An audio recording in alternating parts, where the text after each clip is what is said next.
સમાજમાં દીકરીઓને લલચાવીને, ફોસલાવીને, ડરાવીને જે પ્રકારે પ્રેમ લગ્નના બહાના હેઠળ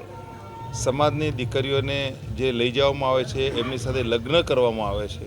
એની સામે સમગ્ર સમાજે પોતાનો એક આક્રોશ વ્યક્ત કર્યો છે. કાયદો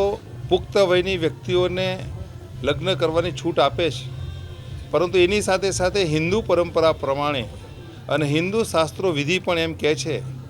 કે પુરોહિતની હાજરીમાં સપ્તવેદીના ફેરા ફરીને જો લગ્ન થાય તો એ સાચા લગ્ન છે. અને એ પ્રકારના લગ્ન માટે અત્યારે જે માતા પિતાની સહીની જે ઝુંબેશ આજે સમાજની અંદર અલગ અલગ જગ્યાઓ પર જે ચાલી રહી છે, એ ચોક્કસ એક સમાજની લાગણી છે. કારણ કે આ પ્રકારના બનાવો વધતા જાય છે, જેના કારણે જાણે અજાણે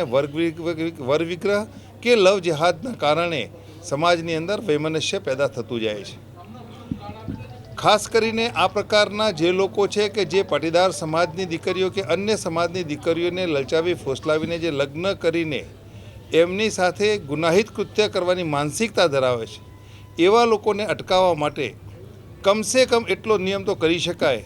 કે જે તે ગ્રામ પંચાયતની અંદર જ એવા લગ્નની નોંધણી થવી જોઈએ. કાયદો એના માટે ના નથી કહેતો, પરંતુ માની લો કે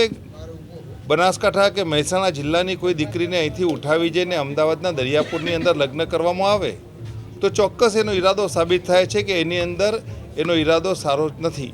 આવા સંજોગોની અંદર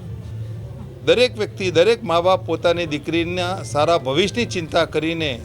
એના લગ્ન સારી જગ્યા પર થાય એ પ્રકારની અપેક્ષા રાખતી હોય છે. અને એના અંદર જ્યારે આ પ્રકારના બનાવો વધતા જાય છે, ત્યારે એ બનાવોને રોકવા માટે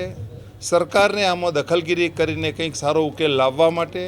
આ પ્રકારની જે સહી ઝુંબેશ કરીને સમાજની લાગણી સરકાર સુધી પહોંચે એ માટેનો જે પ્રયત્ન થઈ રહ્યો છે, એ ચોક્કસ આવકાર્ય છે. અને સરકારને પણ મારી વિનંતી છે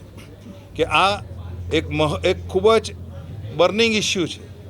સમાજનો આ પ્રશ્ન દરેકના પારિવારિક જીવનને અસર કરે છે, અને પારિવારિક જીવનને અસર કરતો નિર્ણય એ ધીમે ધીમે સામાજિક બનતો જાય છે, અને સામાજિકમાંથી લઈને એક મોટું સ્વરૂપ ધારણ કરતો હોય છે. ત્યારે આ પ્રશ્નની ગંભીરતાને સમજીને દરેક માતા પિતા અનેક પારિવારિક ભાવનાઓને સમજીને સરકાર આની અંદર કંઈક એવું સંશોધન કરે કે જેથી કરીને સમાજની અંદર જે કોઈ લગ્નો થાય, ભલે પ્રેમ લગ્ન થાય એની સાથે કોઈ વાંધો નથી, પરંતુ પ્રેમ લગ્નો માત્ર લલચાવી ફોસલાવી અને ખોટા ઈરાદા સાથે જ્યારે થાય છે, ત્યારે ચોક્કસ એની સામે સમાજની ચિંતા થાય છે. સમાજની સંસ્થાઓ પણ આના માટે ચિંતા કરે છે, અને એના માટે સરકારની અંદર અનેક જગ્યા ઉપર રજૂઆતો થતી રહી છે. વિશ્વ ઉમિયા ફાઉન્ડેશન પણ આ બાબતની અંદર સરકારને અગાઉ લગભગ 3 થી 4 પત્ર લખી ચૂકી છે, અને આવનારા દિવસોમાં માન્ય મુખ્યમંત્રી અને નાયબ મુખ્યમંત્રી શ્રી હર્ષભાઈ સંઘવીને મળીને આ બાબતે ચોક્કસ રજૂઆત કરવામાં આવવાની છે.